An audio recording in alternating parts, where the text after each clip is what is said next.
Hey, how you doing, Buckaroos? How the heck are you? And thanks for joining me, the Beer Whisperer, at the pub. And once again, joining me at the pub is the Beer Samurai. Hey. Hey, Samurai. So, I'm back here again. what are you drinking at the pub this evening? Oh, I'm just ready to crack my first beer of the night.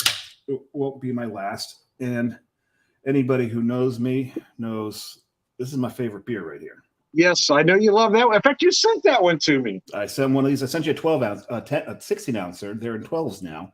Oh, yeah. It was a 16 when you sent it to me, yes. Yeah, they do them in 12s now, which is it's amazing because for the longest time I was the number one drinker on Untappd for Boat.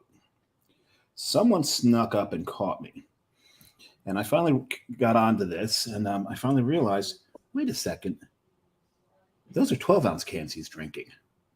Where did he get those from? And so I found the 12-ounce cans. If you don't mind, I'm going to take a picture here with there you go. At us so we can, and I'll tag your show on it. Because I check in every one of these.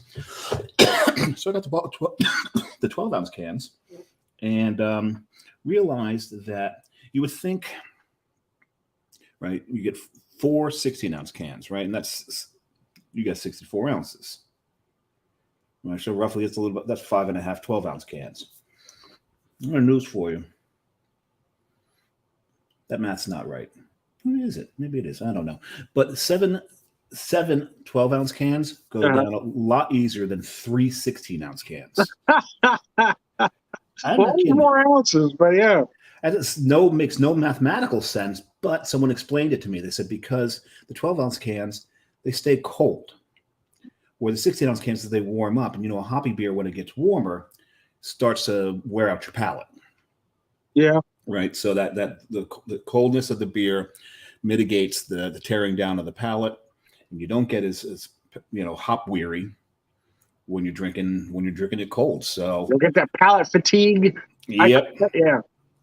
So, but this is Boat. I dubbed it. Right. So we go best of all time. That's what it stands for. Best of all time. All right. Well, let me show you what I'm drinking this evening. I decided to pop a big one because I had this one already slated to go. And when you graciously jumped in as my guest tonight, I decided I was going to drink it anyway. It's from Banter Brewing. It's a local brewery to me, from their Statement series for their anniversary called One Evolution. It's a barley wine aged in toasted white oak. It comes in at 11%. That looks. Okay, I like the labeling. I like let me no frills labeling. You can see how beautiful this beer is. You've had this before, I imagine. No, it's the first time I've actually. Well, I drank about 4 ounces to do a video before this show, but this is the first time I've had it, or today is the first time I've had it, I should say. Well, it's got like this ruby SQ that's just gorgeous. That's a pretty barley wine right there. Oh, what I forgot to mention is, I didn't mention on the last show, but I'm coming to you live from the Lager Room Guy Studio North. Oh, you are? So Lager Room Studio North, which is that's up in Union City. So John's is Studio South. He's still got. We just set that up in Untappd so that anybody, they can see that's we've drank something on the show. So that's why I checked into here. Well, I'm in Studio K, which means my kitchen. There you are. But I like having this. I like having that behind me. That's my. That's good backdrop. My group therapy. Yeah, my daughter made that for me. It's called a diamond painting. She made that for me a few years back. Yeah, my backdrop is really just a screen that slides over that way when I'm working and shields me from the kitchen area. It gives me a little privacy for work. But when the show begins, it slides this way. And I don't want this, obviously, all the beer paraphernalia that I have here showing up when I'm on a Teams meeting at work. It's not like they don't know. Yeah. But still. But you don't want to rub it in, right? Yeah. That. I didn't realize I'd have to do something about that. My framed beer snowflake is reflecting the screen. Oh, yeah. I see that, yeah. I may have to move that. Anyway. I thought that was by design. No, not by design. I don't know. Maybe I'll leave it. Who knows? Fortunately, I can see myself. Both have a similar or the same hobby. We collect a lot of beer glasses. We do, and we're going to talk about that a little later when I crack my second beer. Okay. Which should be in about 3 minutes. The first one's going to go down fast? Is that what you're telling me? The first, well, actually, I'm actually kind of nursing this one. Are you? You didn't even pour that one in a glass, huh? Right out the can? No. I take these right out of the can. The thing about the reason I'm kind of going slow on this one is because beforehand, we all know that when you drink, you have to have something in your belly other than liquids, right? Mm-hmm. So I had a liverwurst sandwich, and that's that right there is a divisive statement. Some people will be like, ugh. I love liverwurst, really do. So this boat and liverwurst really don't particularly match too well. I'll tell you that right now. So that's why this is not going down as fast as it usually does. And that's the one thing a lot of people don't realize. You see these people on tap checking in a beer, like, oh my God, this is awful, blah, blah, blah, blah. Well, what did you drink before? What did you eat before? Mm-hmm. That's going to impact what it tastes like. Yes. Uh-huh. Right? It's so often you'll see something, they're checking something in and they're giving you flavor profiles. You're like, I've never got that out of that beer. Which tells you, yeah, it may have been, what were you, sucking on a candy cane before you drank it? I don't know. I don't get it sometimes. So that's why it's important to drink water between the beers you drink. Yeah. But it's also important to, it also helps you hydrate. See, if I'm at a pub or somewhere and I'm having more than a couple, so I'll use their lager as a palate cleanser. Okay, that'll work. I prefer to do the water. As you can see, I drink my water by the liter. I know. I was just making a joke, but yeah. Oh, and that's when I order their Pilsner. So okay, I'll have the Pilsner as a palate cleanser. Some people use Coors Light as a palate cleanser. Well, that's almost water. Yeah, pretty much. I think I could peak 3.2% most days. Yeah, well, the old joke, why is American beer like sex in a canoe? Fucking near water? It's fucking close to water. It's fucking near water, man. So my second beer, now that I've dispensed of the boat, is something called Beak. Czech dark lager from Bolero Snort. Oh, I haven't seen that one. Okay. Oh, this beer is so good. Now, if you've seen Tom knows this. We make fun of Bolero Snort all the time about putting lactose in everything. This is a lactose-free beer. Really? Okay. Yeah, they've proven that they can make a really, really damn good beer. A clean beer. And I love this beer. And I love it almost as much as I love the glass I got. There you go. Oh, that's a great glass, man. Right, you can see the liquid through there, and there's also a little porthole there, and that's also the liquid. There you go. See, that's great when they do that. You got to be able to see the beer, man. What's neat is if you go to the brewery, their brewing tanks, one of them has this on it. No, there's no. Really? Yeah, there's no window there. It's just there. Yeah, gotcha. On the back, you got the Bolero Snort and a couple of windows. Oh, very nice.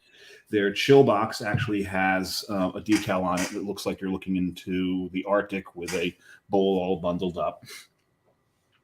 So there's like bull decals all over the place. One's a good one. They have it on the wall, and it's their bull mascot there with taking a selfie. So a lot of people take selfies there. So they have a lot of fun with it. They do a good job, and they've got a great artist. I mean, look at that. See, that's a great glass. Yeah. Yeah. So I had to get this. This was actually I got home with it, and this was actually condoned. This was approved because, like Tom knows as full as well as I do, sometimes their other halves don't appreciate our collections. Well, here's the thing with me is, I've always been glassware has always been my thing. Mm-hmm. And I probably, like you, have about half my glassware still in storage somewhere for one reason or another. But as much as my wife does complain about my glassware taking over the cabinets and the counters, she is responsible for a lot of my glassware coming from, various thrift stores and garage sales. She can't help it. She'll bring me home 4 or 5 glasses. Okay. It is my addiction, no doubt. But she does kind of enable me a little bit. She's an enabler. Okay. So is that codependent? No, but probably about 75% of my collections in storage right now. I'm starting to take over the apartment, but Carrie appreciates drinking beer out of the appropriate glassware. She knows what glass is supposed to go with what beer. So I try to have a good sampling of all different shapes and sizes within all the different shapes, so that if we're drinking something we haven't drank in a while, it's like, oh, well, you got to grab the go grab the night shift glass. That'll work.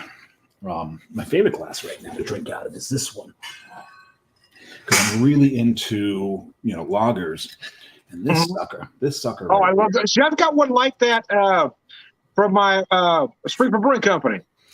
this is from Schilling in New Hampshire, and if I've got a 16 set, usually I would drink this out of this.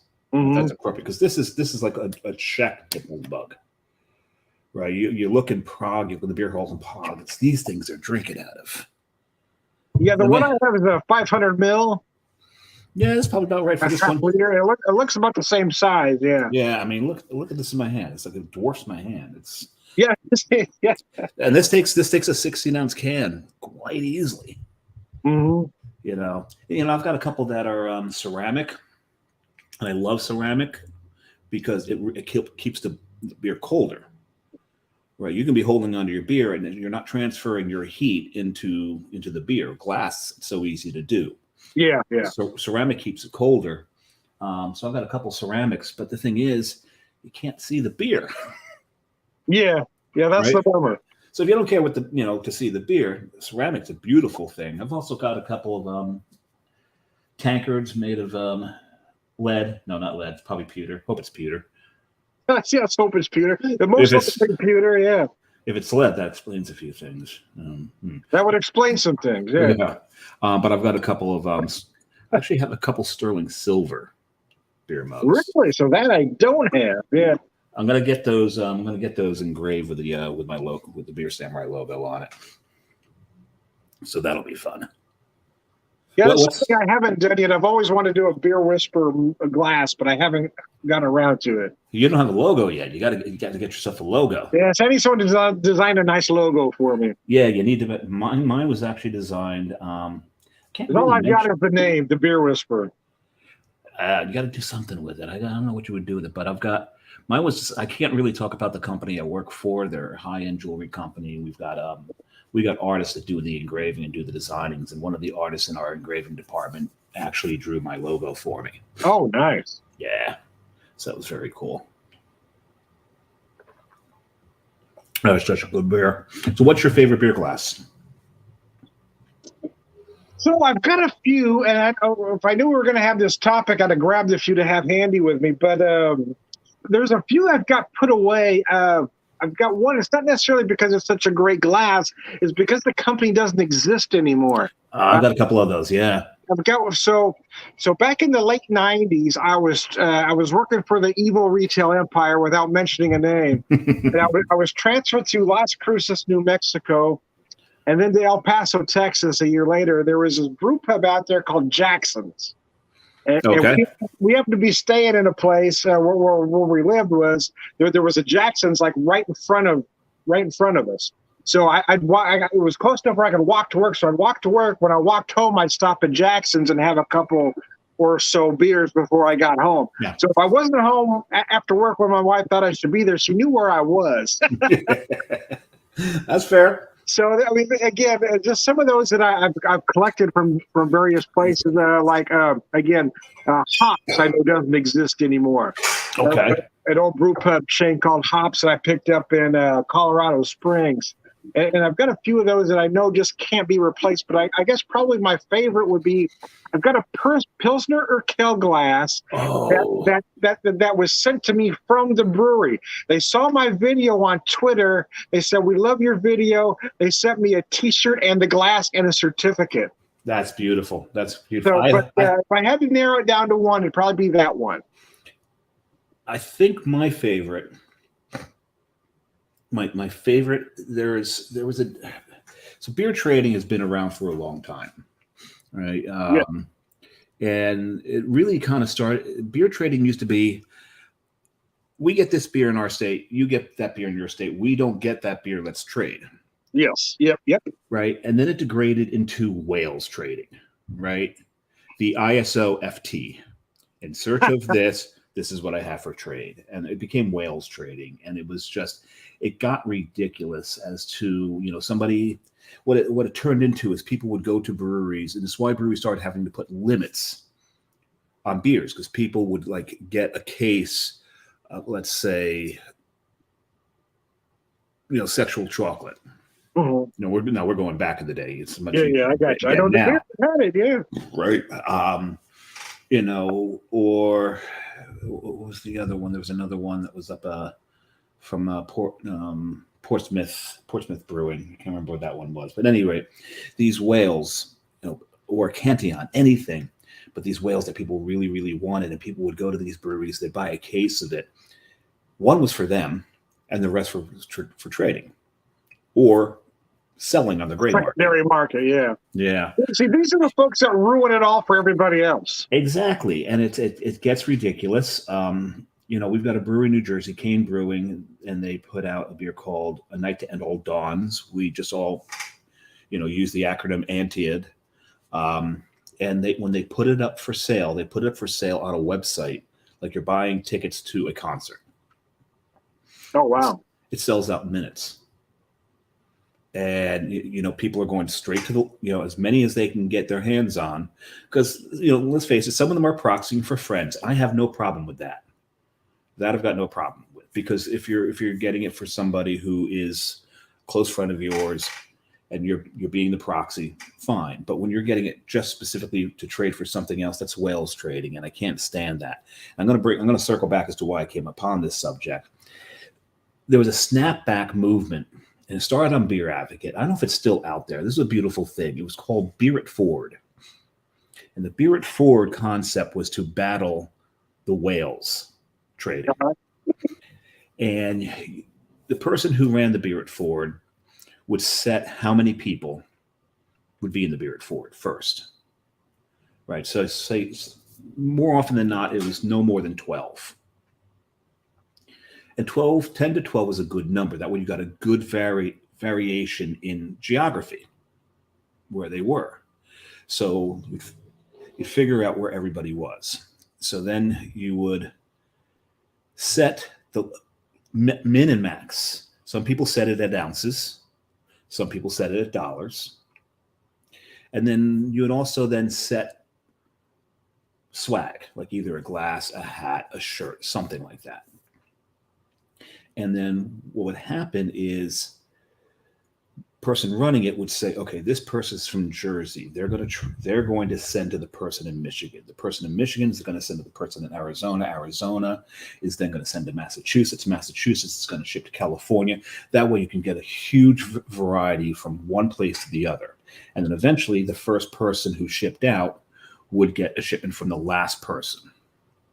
Right? So it'd be this big circle. You never want to be the person to get the first drop. And here's why you never want to get the first drop is because everyone it was tradition to do a throw-in. And if you threw in, like say you threw in a 90-minute, which can get, unless it's a bad example, because you can get that everywhere. But, something that wasn't also pretty good, still you're going to throw in a good beer. The next person would try to outdo you. Uh-huh. So you always want to get the last drop because what would happen is the first person to ship would get the message from the person who ran it. You're shipping to this person. That person knew they were getting something. They just didn't know what. And when they got their box, they then had to show what they got. They had to do the reveal. And then they got the address for the person they were shipping to next. And that next person was told you're being shipped to. And that daisy chained. So you never want to be the first person to get the drop. But if you were the first person to ship, you were sitting golden because you knew you were going to get something great in that throw-in. I screwed up. I completely blew one out of the water because I was the second person to ship. And my throw-in was a Cantillon because I had a bunch of them. But now this is back to the topic of my favorite glass ever. Right, that's what we were talking about. And in one of these, I got shipped to by somebody in North Carolina, and they sent me this little. Hold the glass up that you're drinking out of, Tom. It was almost identical to that glass, but it had 4 duck rabbit hand painted logos. Oh my gosh! This thing, it's a special glass. It's sitting in storage right now. That thing is so well wrapped. I don't want anything to happen to that. So that's probably one of my favorite glasses. But Tom, you know full well as I do, there's your favorite glasses from a utilization point, right? Functional, right? My favorite functional glass is this one right here, right? But sometimes, and then there's those that are special, like you said. You've got the one from a place that doesn't exist anymore. I've got this one with the hand painted logos around it, and sometimes you get ones because they're really just cool, like this one. Oh, that's nice. This is from Burial Brewing out of Asheville. Oh, wow. It's such a neat glass. Second I saw, I'm like, yeah, I have to have that glass. So you get all your favorites, different shapes, different sizes, different ways they're decorated. It's why we get hooked on these things, right? Well, yeah, it's funny. You know, specific beer, and I'll think, okay, this one has to go in this glass. Assuming that you don't have that exact brewery glass. I don't have the logo of the brewery. But if I'm just thinking about the shape, I got this particular beer, it's got to go into this particular glass. Oh, yeah, that's always been a thing. But this particular glass, there's a brewery out of Long Island called Nightmare. Every Nightmare I drink out of this glass because I don't have a Nightmare glass. And this is a good proxy, right? It works for it. But you've got that point. You're drinking your barley wine. You're drinking out of a mini snifter. I do, and the reason I see these glasses are special to me. I think I've got 4 of them left, and they were glasses. These glasses are probably damn near 60 years old, if not a little older. They were a gift from my dad to my mom, and when my mom quit drinking, she passed some of this glassware to me. So wow. When I have a special beer like this one, I want it in my special snifter. There you go. Yeah, because a barley wine I would typically drink out of a shaker pint's appropriate for it, an Onick, maybe even a Becker. Onick, yeah, but for me, I like a snifter or a small tulip because especially with a barrel aged 11%, I want to pour about 4 or 5 ounces at a time. I don't want to pour a pint. I don't want a Onick pint where I'm pouring 16 to 18 ounces. I want to pour about 5-6 ounces at a time and let her breathe. That is absolutely fair. But this is why with a lot of your dark malty beers, a shaker pint's appropriate because it's wide open. It's got that surface area on the top to allow it to breathe. Yeah, I think the shaker pint's got kind of a bad name over the years. There's a reason why a lot of the early brew pubs used nothing but that. Well, one is because they were easily accessible, but they also worked for those early beers. Most brew pubs early on were very simple. A lot of them even started with 3 or 4 beers just to open up. It wasn't like brew pubs of today. And you know how Nonick got its name, right? No, tell me. So when you take shaker punch, you know full well if you stack them one inside of the other, you're going to start chipping them, breaking them, because they nest in so tightly to each other, and if they're slightly damp, they're going to create a seal. They're so hard to get across. Yes, they are. And once you put any kind of chip in that edge, you got to throw the thing away, otherwise you're going to cut your lip. The Nonick it's very much similar to a shaker pipe, but it's got that little bulge in it. That little bubble, yeah, the Nonick pie, yeah. So it doesn't nest that way. And it doesn't get nicked. I didn't know that. Okay, that's interesting. I did not know that. I love those glasses because I've always loved the shape. For me, those are always perfect for English pub ales. You know what I mean? Well, yeah, that's almost a nostalgia thing because that's what you picture. It should be drank out of. Yeah. But it's still appropriate for it because it's got enough surface area on the top to allow it to breathe. Mm-hmm. It's good. Then you get something like a wheat glass, and I don't have one available right. Oh gosh, I put one in the cabinet here, but I can't quite get to it. let's see. But the thing about the wheat glass, they're really, really tall. And the reason they're really tall is not so you can fit more beer in it, it's so you can fit more head in it. Right? You want Yeah, that. okay. You want And that who head. doesn't like more head? No, everyone. But because with the wheat glasses, you want that structure, you want that foam, so you can, in the German style, get that syrup on there and have a Yeah, base yeah. for the syrup, right? Because that's what they do, is they put the syrup on there. So that's why the wheat glasses are shaped that way. I do have a stange. I love stanges. Right. This is a stange. This is a human Oh, robot. nice. There you go. Okay. These, I love these. This is the glass for Kolsch's. I was going to say also a Berliner Weiss. That's a glass for a Berliner Weiss. It's not a bad glass for Berliner Weiss, but it's also the glass for one of the kind of trendy things that's going around right now. And I don't know if it's made it out to you yet or started. I don't know if milk tubes. No, it hasn't got to my neck of the woods yet. No. So it's a human robot. Carrie and I went to Human Robot, and they had these things called milk tubes, and you can only really do a milk tube with a Lucre tap. Uh-huh. And what it is, the whole thing is nothing but foam. Wow. Okay. And you just shoot it down, and I was like, okay, I'm here. It's only $3 for a milk tube. I know it's a gimmick. Let me give it a shot. I think I had 3 milk tubes while we were there because it's a lot of fun and you get all the taste of the beer. I've had milk tubes at a few different places. Human Robots is the first place. I've never heard of it. No, that's interesting. Okay. Yeah, Ghost Hawk did one for me, and Bird's Mouth. Bird's Mouth will do milk tubes. And if you're lucky, Andy's 2-year-old son will pour your milk tube for you. That's interesting. I'm gonna have to ask around because I've never heard of that. Okay. Yeah, well, it's got to be a place with a Lucre tap. Now, if you go to there's a brewery in Denver. There's nothing but Czech lagers, and I always forget the name. John's always got to remind me of the name of that place. But they're all Lucre taps, and they actually have a flight of three beers poured 3 different ways. Really, that's interesting. Yeah, one is all foam. One is the standard pour, the way we would do the pour, which is, some foam and then all beer. And then there's that slow pour where you got that nice rocky head on top of it. So it's the same beer poured 3 different ways, and you'd be surprised at how different the beer can be poured 3 different ways. Yeah, it makes a difference. Yeah, it certainly does. So you got to ask around. You got to look to see if they got a Lucre tap. If they got a Lucre tap, they can do a milk tube for you.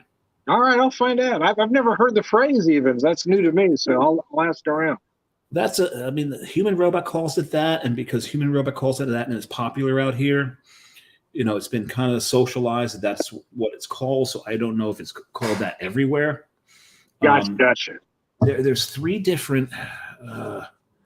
So the 3 different Czech pours. Let me see if I can look it up real quick. The names. Ladinka, Snite, and Milko. Okay. That's what they're called. So Milko is all foam. Snite is almost half and half, maybe a little bit more foam, and Ladinka is that usual layer of foam that we're used to on the top, like that mug over your right shoulder there, Tom. Yep. I like that one. There we go. There you go. The classic beer. That's Ladinka. So the pour is important. The glass is important. And remember, the style has to go with the glass, and sometimes it's the particular. It's not even just the style; it's the style from a certain brewery needs to go in a certain glass. I've not come across that. Explain.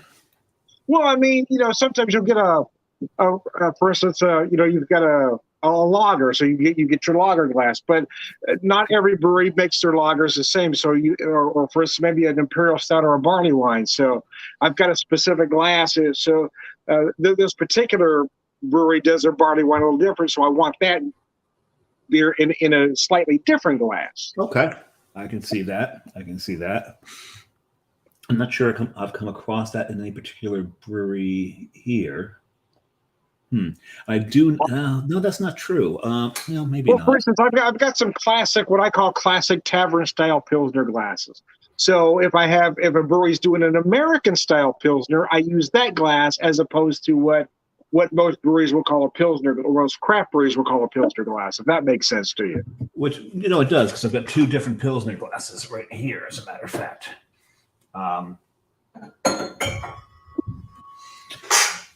So that could be considered a Pilsner, but I use it more for civil societies IPAs. And the reason I do so... Yeah, I've got one similar to that, which I use mostly for IPAs, Slim.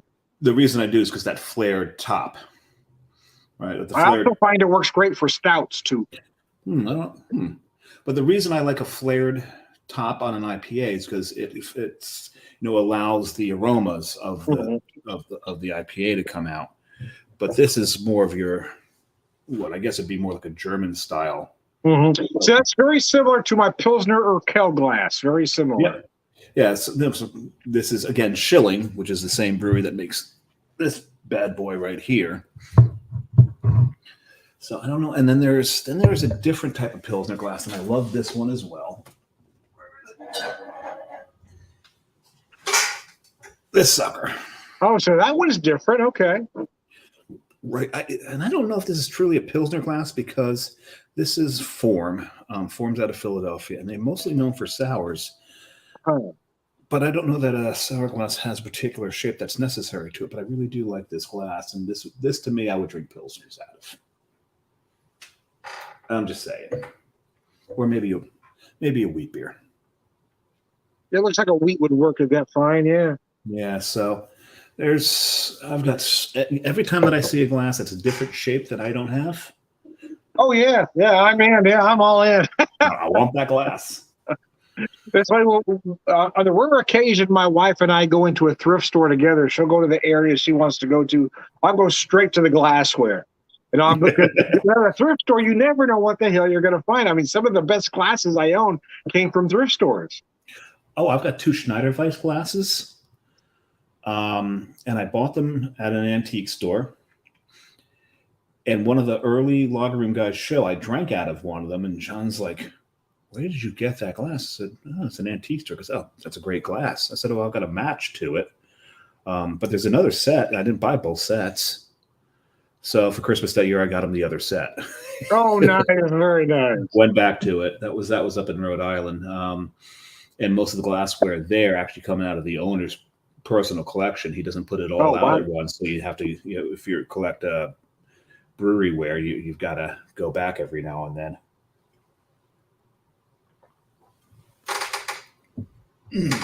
So I'd like to reflect on the first show we did, where you and I decided we were going to drink cocktails.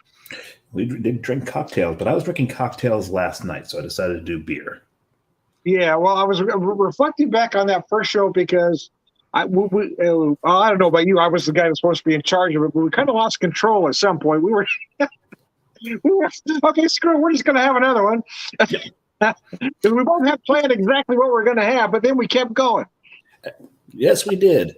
And then sometimes, this was called at the pub, and sometimes when you're at the pub, that happens.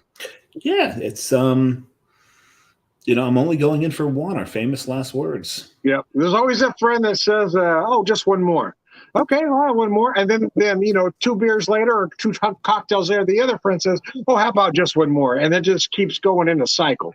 Well, the one thing I've found is anytime you get a couple of guys and people together and they're like, "Oh, let's go out and throw down." Oh gosh. And you're going to go out there and you're really just going to tie one on. Usually those nights kind of sputter out and end early, and they're not as fun as you think they are. Most of the best nights start with, "Hey, let's go grab a beer."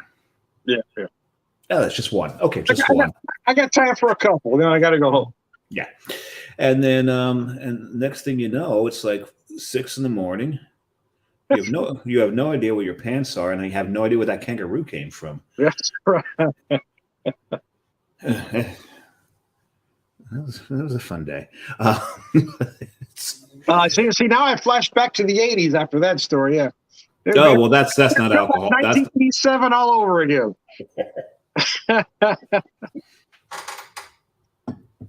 But No, I'm taking it easy tonight. Because I did a couple of cocktails last night. Doing my Manhattan. I got those Collins cherries you talked I about. saw that. So what do you think? Oh, they're yummy. Yeah. So okay. Yeah, but so for the price, right? Oh yeah, because they're I think they're just as good as with the Luxadors. Luxardo. Yeah. For about Luxardos. half the price. Yeah, for half the price. Those are pretty good. I still really do like my rye soaked maraschinos. Oh yeah. Because the Collins, I mean, they fit perfectly with the Manhattan, and you got something nice that is paired beautifully with the Manhattan at the end of it. But what I love about the rye soaked maraschinos is everyone sees there's a maraschino cherry down there. Yeah. They pop it in their mouth at the end of it, thinking they're eating it, biting into the topping for a sundae. Yeah. And then that rye hits them, and they're like, oh. And I like finishing off my martinis with that rye pop out of the cherry at the end. There you go. Yeah. So that's why I like doing those. These Collins are really good, and I will use them. So Collins also does another. So they got those bourbon cherries, but they also do an Amarena, which is soaked in amaretto. Yeah, I saw those. Great too. Yeah. So I actually bought those first. I bought these the last time because they were out of the Amarena cherries. You know what I would do with the Amareno cherries? Have an Amaretto bite to something. I'm sure there's a cocktail or two I could figure out where to put that. I don't know if that would work too well for a Manhattan, but it might. It would. It did. It worked well with Manhattan. But it worked well in old fashioned. Worked well in a Manhattan. Yeah. But after a couple of Manhattans I had last night, because you know that you get a couple of cocktails in, you're next thing you know you're online ordering stuff. So I've got a couple of different bitters on the way. You and John keep talking about black walnut bitters, so I ordered some of those because I've not used them before. Oh gosh, I got to tell you, when I first found, it took me a while to find them, and when I finally got them, man, I became addicted to these things. I was using them in every cocktail. Yeah, I've got to. Let me see. What was the other? And I know I ordered two flavors. What was the other flavor? I was like, I don't need cherry bitters. I'm not sure. I mean, cherry bitters in an old fashioned, I'm sure, are fantastic, but I don't make old fashions. No, cherry bitters are fine in a Manhattan too. I do a cherry Manhattan. It's crazy good. But anyway, so I've got these black walnut bitters here. I've got cherry bitters. I've got orange bitters, which are I love orange bitters. Old fashioned. Then I have your traditional Angostura bitters. So I got a lot of bitters on hand. So I've got my Angosturas. I've got my orange bitters. I use my orange bitters in the Manhattan. I like the little touch of brightness they give. I like the cherry in the Manhattan. Yeah, I like the cherry bitters of the Manhattan. But I ordered black walnut, and the other one I ordered is Aztec chocolate. Oh, I haven't seen that one. Oh goodness, okay. Yeah, so I want to try that and see what I imagine that's going to give some complexity to a Manhattan. Oh yeah, and I'm sure I can find other uses. You might have to go martini with that one. Yeah. See, I'm not a big martini drinker, and I don't know. Carrie makes pickle martinis. She loves her pickle martinis, and that's not going to work with a pickle martini. I can't imagine that. But I've made martinis out of other things, but I don't know that anything lends itself to a chocolate bitter. So I'll have to experiment around with that. It might work with, if you remember the anything with Bailey's in, I would think that would work. Oh, absolutely. But if you remember, one of the cocktails I made on the show, on the first show I was on, was that ancho infused vodka and pomegranate. Yeah, that was interesting. Yeah, that was very interesting. That with chocolate bitters, that'll work. Angostura bitters would be. You'd have like a mole thing happening, wouldn't you? Yeah, that's what I'm saying here. And if you put Angostura bitters in it, though, you're getting a little redundant, right? Because isn't Angostura made out of pomegranate? I honestly don't know. I think so, though. Yeah, but I think it is. Sure. I don't know. I can always look this up, but we've got internet. Yes, we have this access. Let's see. What does Angostura give away what they're made? And instead of looking up knowledge, we look up pictures of alcohol or cats. Okay, their website's not allowing me in because it doesn't think I'm 21. I don't know what's going on with that. It's either I've completely forgotten how to use the internet, I guess. No, something's going on here. Let's see. What is that? Concentrated bitters made of herbs and spices by House of... No, it's herbs and spices. Yeah, herbs and spices, yeah. Okay. I don't know where I got the pomegranate from. I'm just being I don't know. I must have dreamt it. I love to mind that pomegranates are an alien fruit that they seeded our planet with, because they do not look right. Well, yeah, and it's tough to get those little pips out of it, but when you can get those pips out of there cleanly, they are delicious. I love them. They are an alien fruit, man. Well, also, things don't look right inside a tomato either, to be honest. It's all that shit. Artichokes are a rather bizarre thing, isn't it? They are a bizarre thing. Everything off just to get to the middle. Who the hell figured that out? Who bit every piece of an artichoke to find out you had to get to the heart? Probably the same person who saw a lobster crawl out of the ocean and go, "That looks yummy." They are yummy, but kudos to the first person brave enough to cook one of those things up and eat it. Well, I can imagine two people walking up to a jalapeno plant, the first one biting it and spitting it out, the second one going, "Hey, that's delicious." Yeah. Or the first one taking a bite of it, realizing that this thing's going to kill me, and then challenging it. So he goes, "Here, try this." Try this. It's probably two brothers, and the older brother is staring the younger brother to bite it. And it tasted good until one of them had to poop, and then it was a whole other thing. Oh, yeah, no, that kind of... Jalapenos aren't so bad, but a habanero. That's habanero, oh, yeah. Oh, I've been there. I've been in the bathroom at 3 o'clock in the morning yelling, "Come on, ice cream!" You got to kill that. Now with habaneros, you get the Mazzetta pickled habaneros. That dice those up and put them over top vanilla ice cream. Oh yeah. Oh god, delicious. When you can really get that citrus flavor that a habanero throws. Most people be sitting there going, "The only flavor I get out of a habanero is ow." Yes. How do you taste anything? But if you can get your tolerance high enough, you can taste that a habanero has got a lovely citrusy flavor to it. It does, yeah. Love the habanero. It's probably my favorite chili. But followed by chipotles and anchos. Love chipotles and anchos. Well, because everything's better smoked, right? Yeah, pretty much, yeah. I can't think of anything that's not better smoked. I mean, bacon smoked. Well, I've made my own, chipotle and anchos and smoked them myself. And oh my gosh, it's just beautiful, man. Well, what would you use to smoke them? So it kind of depends on what kind of mood I'm in, but I tend to like to use a mix of hickory and a fruit wood. So okay. I use just a little bit of hickory and a little bit of a fruit wood because it's a softer smoke. So I do like cherry when I can find it, but a woody you don't typically think of for smoking. I love is apricot. It's just hard to find. Really, apricot just puts a beautiful smoke on there, man.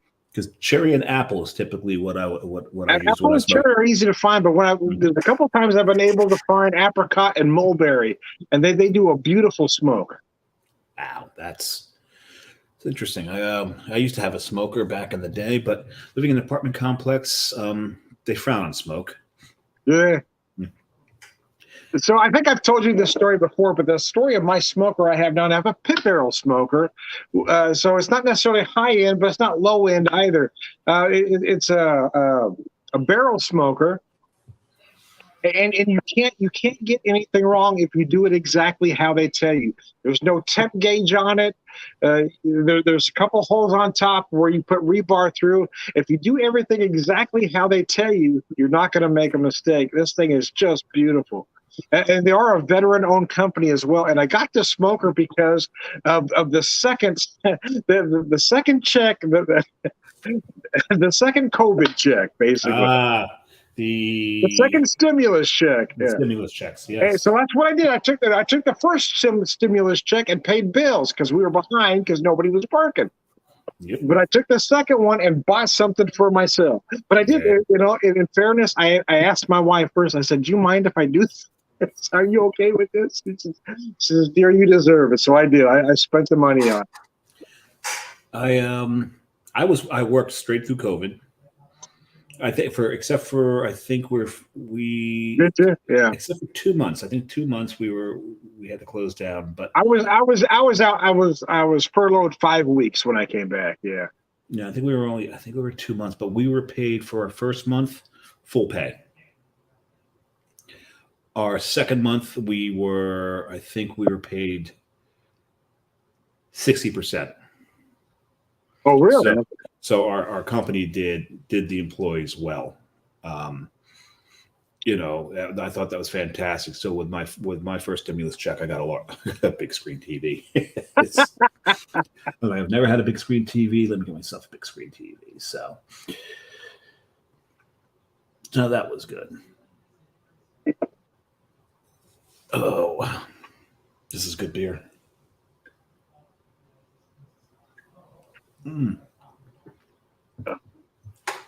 I got to tell you this barley wine. So I have 2 bottles of this barley wine, which is why I popped one of them tonight because I've been dying to try it, and it is just absolutely amazing. I haven't bought a barley one in a while, but I think there's a barley one. So, are you familiar with Tavour? No. Tavour. They are a beer ordering service. Okay. Do yourself a favor. Don't look them up. They're going to cost you a lot of money. Yeah, I'm not familiar with them actually. Okay. Actually, I just had a box. I just ordered a box. It should be here any day. It cost me over $100, and I think there's only like 8 beers in it. Oh, hey, good in. But they're all very big stouts, and there is a barley wine in that, if I remember correctly. There better be. I think there is. There better be. No, but it's like if you're paying for ABV, it's definitely works out. That's not what I wanted. Here we go. Let me see if I can find. There we go. It is shipped, and see if I can get what's inside. So I'm getting something called Astronaut Apocalypse from Martin House Brewing out of Texas, which is an imperial stout. I'm getting 2 cans of that. Deschutes Brewery, The Dissident from 2014. Oh, wow. Okay. 2022's Perennial Artisan Ales, Abraxas. Uh-huh. And that's a beautiful beer. I think it's overinflated, but it's a good beer. The price is definitely overinflated. BA Fraudulent Activity from Streetside Brewing. And 2 cans of Ammo Can Charlie 1 from Forgotten Roads, that's another imperial stout. So got some big stuff in there. So 1, 2, 3, 4. Yeah, 4. There's only seven beers in here. 2 are big bottles though. So that cost me $100. That includes the shipping. So that's I think it's not too bad. Shipping, that's not too bad. Yeah. Yeah, it's not too bad. I did get a box the other day. So Beer Advocate did their extreme stout thing, and they just shipped. I just got it the other day. So those are sitting right there. I've got a whole bunch of big weird stouts sitting over there. I've got the Dogfish Head 120. The coffee version they put out that I hear is really, really good, which makes a lot of sense.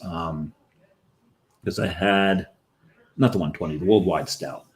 Oh, yeah. Because I had Worldwide Stout through a Randall of espresso beans. Oh, wow. But that was good, huh? Well, my issue with Worldwide Stout is it's so cloyingly sweet. It's almost undrinkable. You pass that through fresh espresso beans, and the bitterness of the espresso really cuts down on that sweetness and turned it into a very nicely balanced beer. Yeah. Oh. So this will be a what aging in oak will do as well. Which what now? Okra? Aging in oak. You take a aging in oak. I thought you said okra. Like, no, aging in oak, man. Aging in oak, or it could be a spirit barrel, but just oak works too. Oh my God, an okra beer! Imagine an okra beer. Okra beer. I'm surprised somebody hasn't thought of it yet, because we've had testicle beer, we've had beard beer, we've had coochie beer. I mean, we have pickle beer. Pickle beer. Yeah, pickle beer. Brought some back from Texas. It was a pickle goza. But there was actually a coochie beer several years ago. I didn't hear about that one. It was cultivated from hair from a coochie. Gotcha. And when Tom says testicle beer, that's Wincoop's Rocky Mountain Oyster Yeah, Stout. yeah. So these are bull testicles. Bull testicle beer. Yeah, okay. I should clarify. I just figured it was understood. It wasn't human testicle beer. I mean, it's not any less disgusting, though, in my opinion. If I get to Denver and I go to Wincoop and it's on tap, I'm going to have to try it. Are you? Going to have to try it. Jersey Johnny's had it. He says surprisingly good. Now, the thing is, they play off of oyster stout. There are people out there that think that oyster stouts are disgusting. Right? Because in oyster stout, you're actually putting whole oysters into the brew kettle. And so the beer gets a little bit of salinity. Yeah. And it gets the calcium out of the shell, so it gets this amazing silky mouthfeel to it. Mm-hmm. So I've got a friend that I call Meathead. He looks like a meathead, but he's actually very, very smart and very sensitive tank of a man. He is a tank. He used to play. He used to be a linebacker for Rhode Island, the University of Rhode Island, and I can see that but we were talking about different styles. I'm the one who introduced him to craft beer, and we're talking about different styles. And I brought up oyster stout. He goes, "Never give me one of those. Never, ever give me one of those." And then he stopped and went, "Unless I don't know that that's what you gave me." So one day he's over, and I've got, was it 21st Amendment's Pearls Before Swine? Yeah. Which is their oyster stout. And I poured him this beer, and I didn't make any big deal about it. I just handed it to him. He starts drinking, goes, "Because I like this. Because there's a nice, there's almost a salinity to it, and you son of a bitch." You figured it out, yeah. He goes, "This is an oyster stout, isn't it?" I'm like, "That is Pearls Before Swine by 21st Amendment." And he goes, "Damn it, I like this." He goes, "I liked it a lot better before I knew what it was, but I really, really like this beer." So my first oyster stout was from a mutual friend from England. That would be Mr. Stu. Yes. When he came over, one of the beers he gave me was an oyster stout. I knew I was going to hate it until I popped it, poured it, and said, "Huh." I don't like oysters, but there's something about the beer that makes this good. I do adore an oyster stout. I've had a bunch of them. Flying Fish, one of the older breweries in Jersey, I did one called Exit One. And Exit One is the exit off the turnpike that's as far south in Jersey as you can get. And there's oyster beds down there. I wouldn't eat any oysters from that oyster bed. It's too close to Camden and Philadelphia. But it was called Exit One because of that. But it also was closer to Cape May. There's cleaner oyster beds when you get down towards Cape May. But their oyster stout was actually one of the best beers I think they ever made.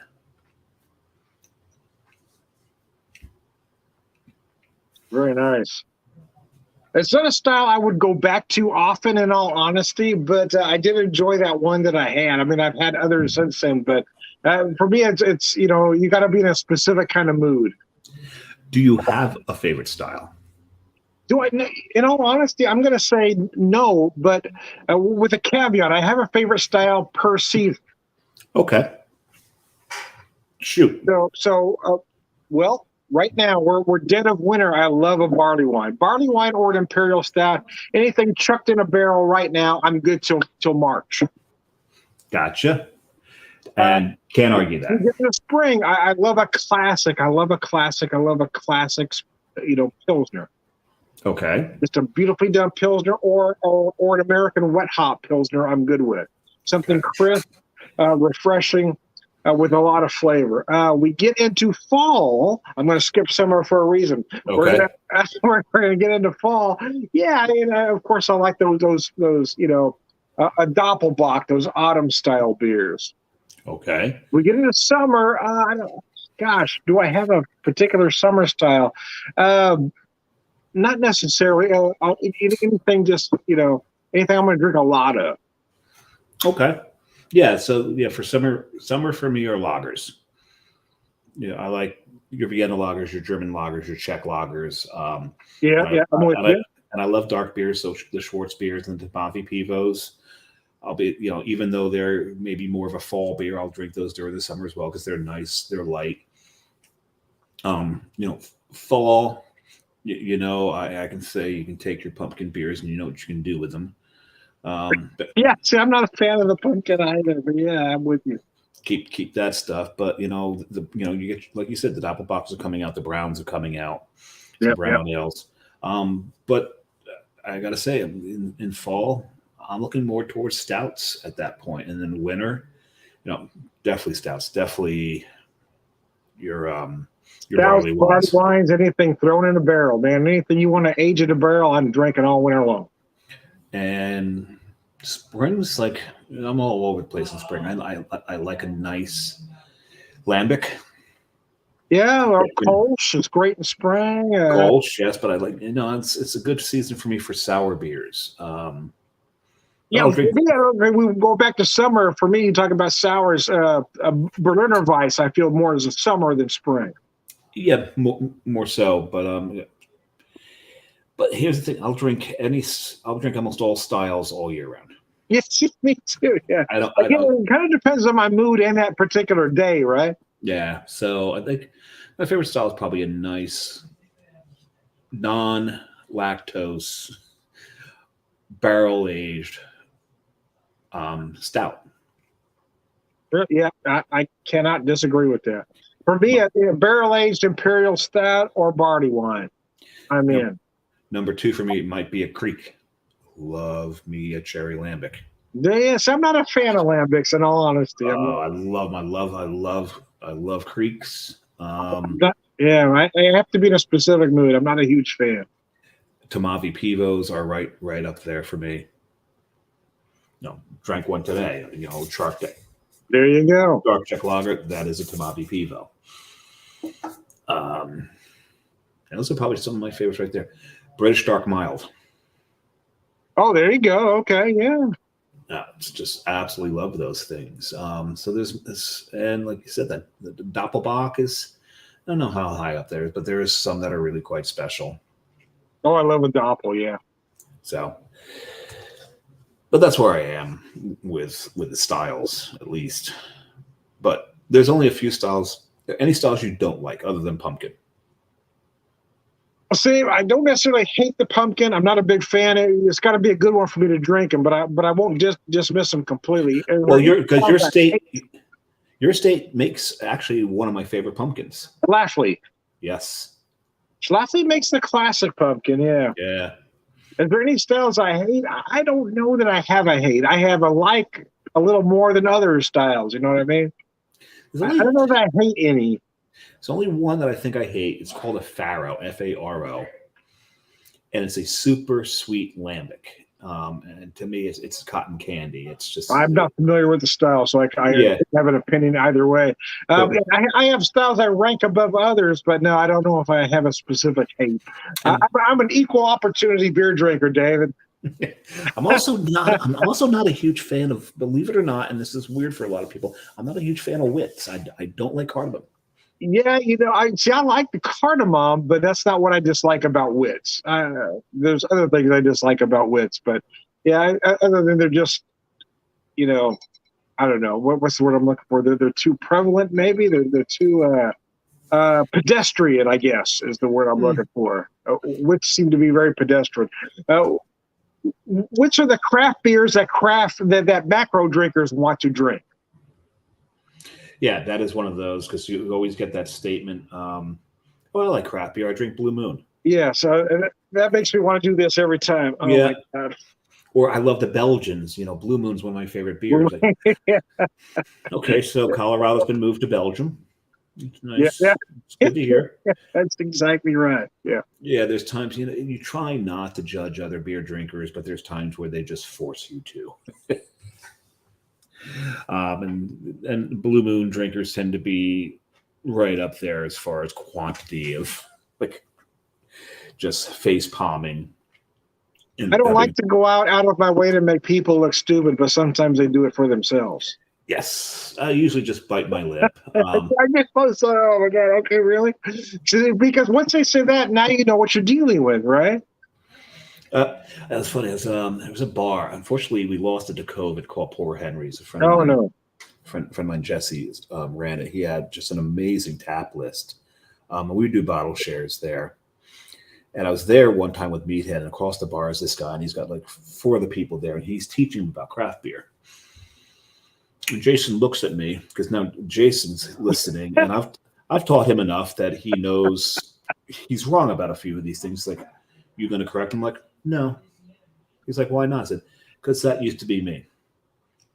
Let him be wrong. He'll learn. And one time he found out, he didn't know I was at the bar there. He didn't know that the beer samurai was at the bar. Uh-huh. Because a long time people didn't put the 2 people together, right? Me and the beer.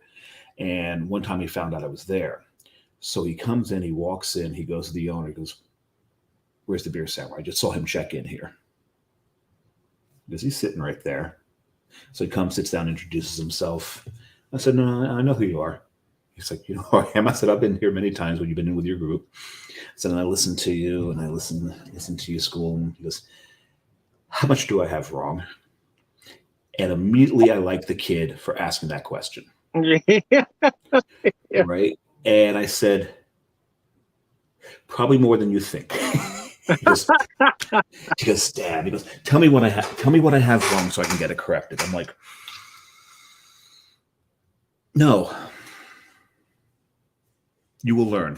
You'll learn. You will get into this, and Just you will. Like the rest of us, right? We've all made the Yep. same mistakes. We've all said something stupid. Said you're a smart kid. You know.